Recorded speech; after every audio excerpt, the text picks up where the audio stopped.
بسم الله السلام عليكم ورحمة الله وبركاته. كسو دواada نعيمة kitchen waxaan sameysanaynaa insha Allah smoothie yar aad macaan oo ka sameysan cambo insha Allah. waan jarjarnaa halkan ugu jiro yogurt, half yogurt iyo caano vanilla ka sameysan insha Allah.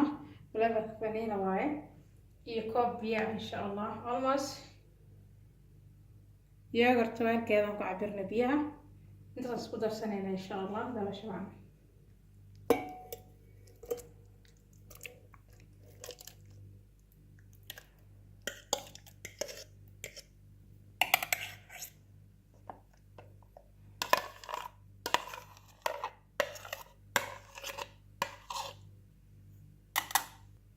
هذا عاني ayaan ku darsanayna insha Allah. hal xabo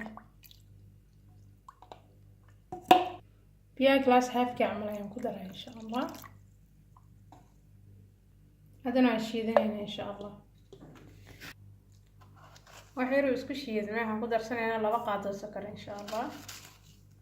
sokor badan ma rabno beedila qof walba wuxuu jecel yahay ku darsan karaa insha Allah. iyo biyo yar ayaan ku kordhinaynaa.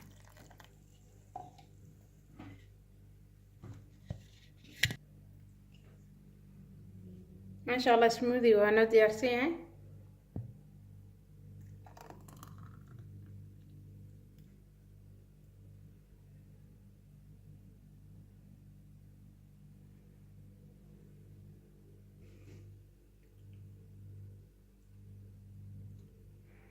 ما شاء الله تبارك الرحمن. وهكذا smoothie يعني اما juice aan isku shiidnay aad macaan qurux badan ما شاء الله.